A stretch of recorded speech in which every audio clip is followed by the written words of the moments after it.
Good morning to all of you. Today we will start a new chapter, chapter number 7 of political science, outcomes of democracy.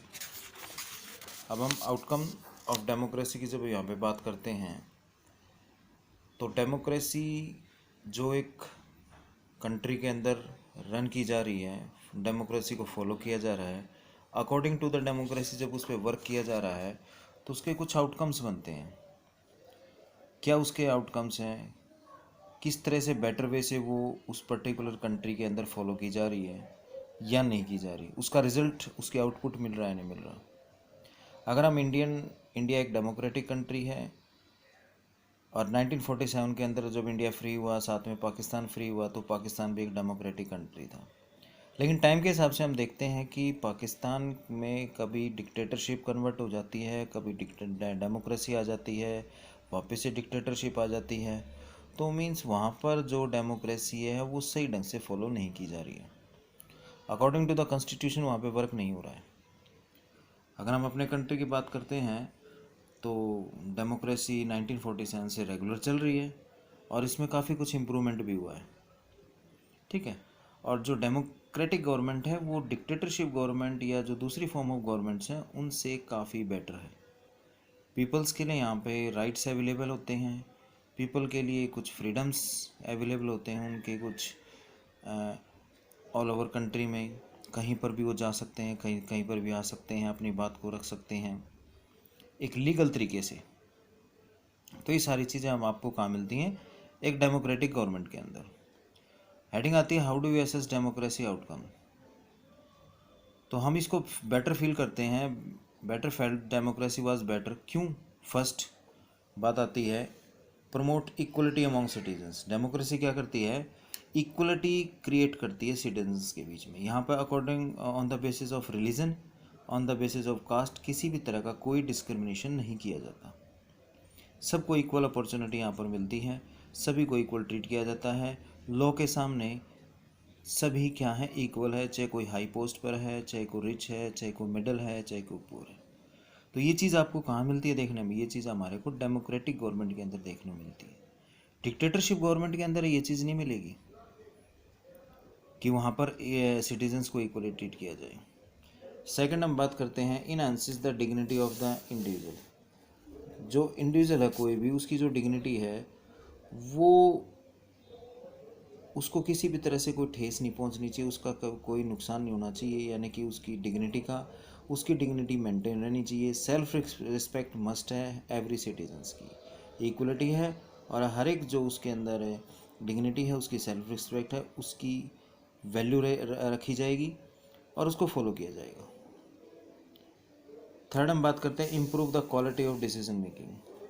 एक democratic government के अंदर क्या चीज़ें हैं, जो decision making power है वो इम्प्रूव होती है, क्योंकि मैक्सिमम लोगों से एडवाइस ली जाती है।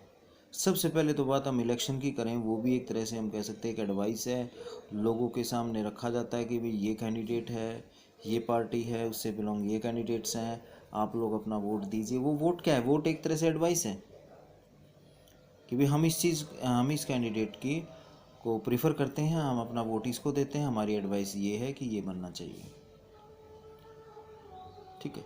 पार्लियामेंट के अंदर लोकसभा पार्लियामेंट है जो आपकी लोकसभा राज्यसभा, वहाँ पे डिबेट रखी जाती है, वहाँ पे अपोजिशन पार्टी से भी इसे पूछा जाता है, उसके ऊपर उस बिल को, उस इशू को, उस मैटर को सभी के सामने रखा जाता है, ठीक है। कई मैटर पे आप देखते हैं रिजर्वेशन हो गया या और कोई इस तरह का इशू हो गया, उस पर कंट्री के मैक्सिमम लोगों से एडवाइस इकट्ठी की जाती है मीडिया के थ्रू या और कोई चैनल यूज़ करके। तो क्या इससे जो डिसीज़न आएगा वो उसकी क्वालिटी बहुत ज़्यादा बेटर होगी। तो ये जो डिसीजन मेकिंग की जो क्वालिटी है इसको बेटर बनाता है, किसी उसके ऊपर थोपता नहीं है, प्रेशराइज नहीं करता उसको। नेक्स्ट है provide a method to resolve conflicts. मतलब जब आपस में डिस्प्यूट्स क्रिएट हो जाते हैं, मतभेद क्रिएट हो जाते हैं, कॉन्फ्लिक्ट्स क्रिएट हो जाते हैं, तो उसके लिए एक अच्छा मेथड लेके आता है ताकि उनको सोल्व किया जा सके। हम रिलीजन के अकॉर्डिंग बात करते हैं या फिर कास्ट के अकॉर्डिंग, कई बार कंट्री के अंदर डिस्प्यूट्स क्रिएट हो जाते हैं, कास्ट को लेकर या रिलीजन को लेकर या रिजर्वेशन को लेकर, तो उसको सॉल्व करने के लिए हमारी जो डेमोक्रेटिक गवर्नमेंट है एक प्रॉपर मेथड वहाँ से निकालती है और उसको सॉल्व करती है उन कन्फ्लिक्ट्स को। यही रीज़न है कि इतने लंबे टाइम तक, इतने बड़ा कंट्री होने के बाद भी, इतनी डाइवर्सिटी होने के बाद भी किसी तरह का कोई कन्फ्लिक्ट क्रिएट होता है तो उसको हमारी गवर्नमेंट है उसको एक प्रॉपर वे से, प्रॉपर मेथड से उसको सॉल्व कर देती है।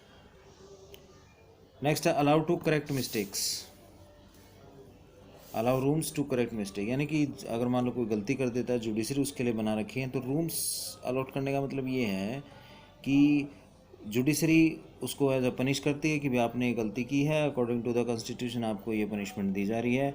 उसको फॉर एग्जांपल 3 मंथ्स के लिए, 6 मंथ के लिए, 1 ईयर के लिए, 5 ईयर के लिए उसको जेल में रखा जाता है और वहाँ पर उसको अपनी जो मिस्टेक उसने की है उसको करेक्ट करने का एक उसको मौका दिया जाता है। ये नहीं कि उसने गलती करी और डायरेक्ट उसको मार दिया जाए या और कुछ इस तरह से, नहीं, उसको एक मौका दिया जाता है कि आप अपनी मिस्टेक को ठीक कीजिए। अब ये सारी जो चीज़ हैं ये किस में पॉसिबल है? ये आपके डेमोक्रेटिक गवर्नमेंट के अंदर पॉसिबल हैं। ये आउटकम्स हैं डेमोक्रेसी के कि एक डेमोक्रेटिक गवर्नमेंट रन हो रही है तो वो ये सारी चीज़ें पब्लिक को प्रोवाइड करें, राइट्स पब्लिक को प्रोवाइड करें। तो ये आपका लॉन्ग क्वेश्चन भी बन जाएगा और ये पॉइंट्स आपने उसके अंदर एक्सप्लेन करने हैं। तो आज आप ये हेडिंग है how do we assess democracy outcomes, इन पॉइंट्स को मैंने आपको यहाँ एक्सप्लेन कर दिया है और ये जो पूरा अपना जो पेज है इसको आप प्रॉपरली रीड करेंगे और क्वेश्चंस बनाएंगे। क्लियर? Thank you.